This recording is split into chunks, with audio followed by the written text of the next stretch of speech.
We're going to, thanks for staying with us. We're going to continue with the Daily Sun. So, I have the... Let me read the headlines. Okay. It's just mass defection to APC looms. Going ahead with Kano's trial announced to declaration of war against justice, says IPOB. Benue CP reads Riot Act as police confirms 4 dead in bar shooting. Reps caucus backs Enugu airport concession. Sanwo-Olu blasts Obi over his poverty index rating of APC's government at the Johns Hopkins University. And Naira redesign. Court strikes out 1 billion Naira suit against Buhari, Emefiele, and CBN. Okay, say CBN. Yeah, before you read your headline, I just wanted to, in the other story, I forgot to say that Kano apologized for his February 10th verbal attack on Justice Bintanyako, who recused herself from the case. He apologized to her? He apologized to her. Yeah.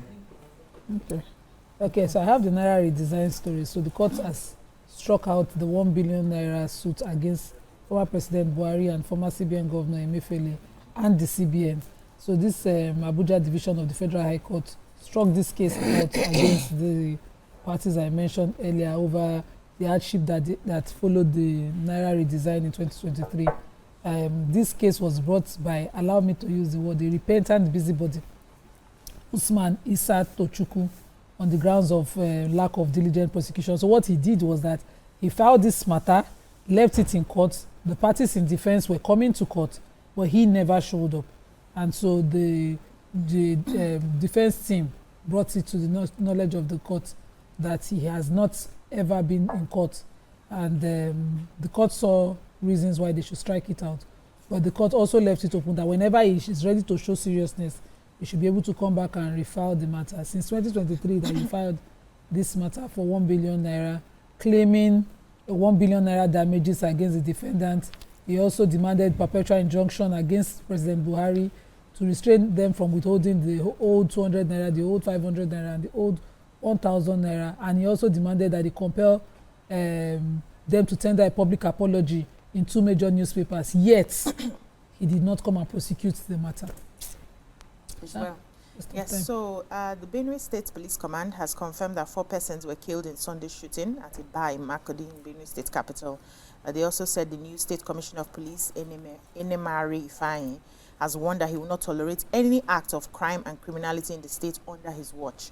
So the Sun correspondent gathered that no fewer than 10 persons were shot dead when gunmen suspected to be cultists attacked a popular bar on Apehe Road, Makurdi, on Sunday evening. He said that they stormed the bar in a commando style at about 8 p.m. and opened fire on customers in the bar, leaving more than 10 people dead and several others injured. So the Benue State Police Relations Officer, PPRO, CSP Catherine Anene, confirmed the incident, saying that investigation was ongoing. He said the suspected cult attack at Abehe is confirmed and investigation has commenced. 4 people have been confirmed dead, while others are currently receiving treatment at the hospital. And they are warning hoodlums that they will not welcome any form of crime in the state under the watch of the CP and also the Commissioner for the state. So, Governor Sanwo-Olu was responding to Peter Obi when Peter Obi had visited Johns Hopkins, talking about Nigeria, where he spoke, he compared Nigerian poverty level with that of China and Vietnam. He said that the question then, he said that what exactly did these countries do to achieve growth? He said that's where political leadership comes in. These comparable nations, indeed, and other progressive nations, unlike Nigeria, have competent leadership and character, capacity and compassion, committed to prioritizing investment in critical areas of development, which includes education and healthcare. But Sanwo-Olu obviously responded, said that, first of all, he was going back to Peter Obi's history of what he did in Anambra, saying that when he got in there, the poverty index had increased, and was the successor Obiano that was able to reduce poverty index in the state, and also he didn't have the moral standing to be demarketing Nigeria. And specifically, he said that he also found that Mr. Obi's pattern of behaviour disturbing because, according to him, when an elite, I'm trying to get a specific word, so I don't. Somewhere he was saying how Nigerians, especially those of us, the Nigerian elites, when they travel abroad, must not demarket Nigeria. It's important, it's their duty. But we all also say, I also find Mr. Obi's pattern of behavior disturbing. When prominent Nigerians go overseas, they ought to project Nigerians positively. They do not have to do that in government or at home. But we all owe a duty to Nigeria on the global stage rather than demarket her. That is what true patriotism is all about. So that was his contention, really, that even though it's okay to criticize Nigeria at home, when you go on that level, on that world stage like Johns Hopkins, which is like one of the biggest universities in the world, you shouldn't be demarketing Nigeria. Any other story in the day? So moving on now to Vanguard. Defection to APC, we took that story already. Let's find another story. Unlawful trial of Nnamdi Kanu, an affront to rule of law and natural justice, says IPOB. Local airports without permits face sanctions from 2026, says NCAA. WAEC NECO will begin CBT exams by 2026, says federal government. Conclave starts May 7th. Cardinals say they named the new pope and they must tackle. They said a new pope must tackle abuse. Osinachi, why court sentenced husband to death, and PIA implementation comes under knock as experts pick holes in NNPCL's operations.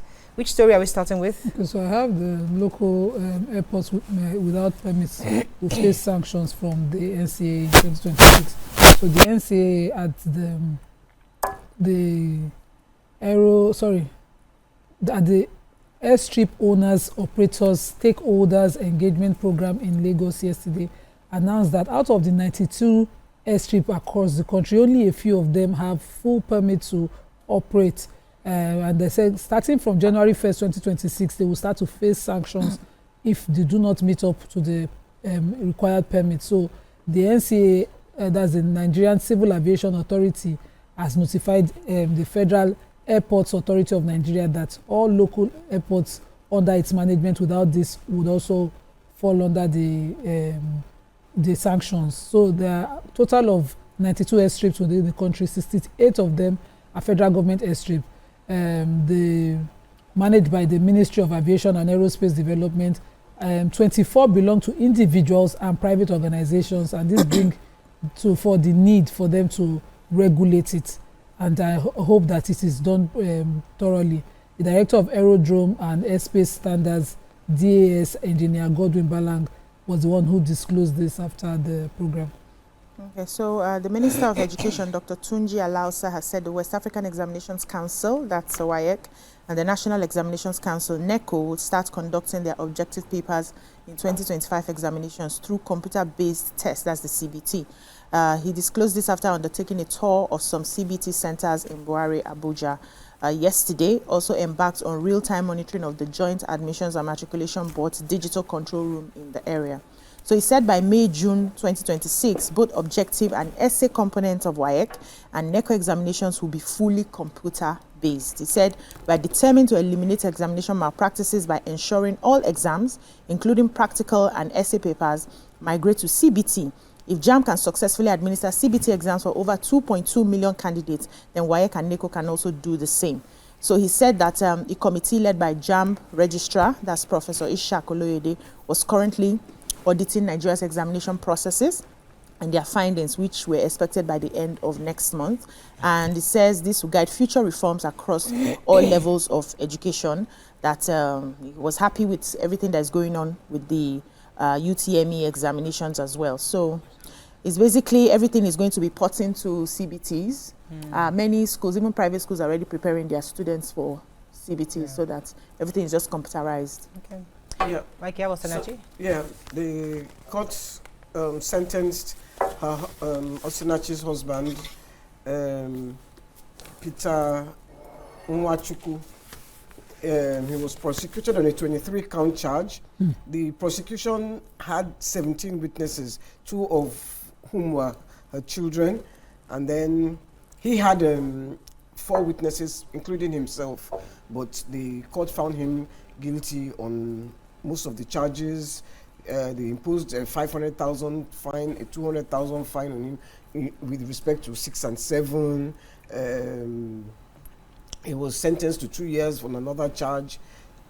So they said that they accused the defendant of subjecting the deceased to emotional, verbal, and psychological abuse. They also testified that at one time the car was moving. He pushed out of the moving car. What? Mm-hmm. They said he prevented her mother and siblings from visiting her matrimonial home. He cruelly beat his children and then recorded their crying, playing it on his phone. The kids must have testified. Of course. The saddest. Yes. Mm. Oh my And God. Those who are saying that it threatened the kids and prevented them from reporting the acts of domestic violence against their mother to the head pastor of their church. You know, so there was so many. So for the judge to actually have a death sentence, I mean, you can see why. Because sometimes you wonder why but the death sentence. I'm a bit confused because in one of the papers I read, they said the autopsy didn't reveal The cause of death. Cause of her death. Yeah, that she died from many injuries from beating. So I was now wondering, is it because of all this evidence that It's possible. I don't think a death sentence should be based on circumstantial evidence of this nature. It must be directly linked as the cause of death of the deceased. So I'm sure if we read the court judgment. the judgment properly, maybe eventually. we can That's be why able to I'm see. just waiting So to let read us read the because court judgment because I slightly seriously confused. doubt the judge will give a sense of no, don't doubt death. it. Not just those Sometimes Even if there's no First court, I think the judge was female. And you know how we react Connect. to domestic violence. we can and connect, yeah. just- Okay, let's go on a very short break. When we come back, move on to our hot topic. Stay with us, we'll be right back.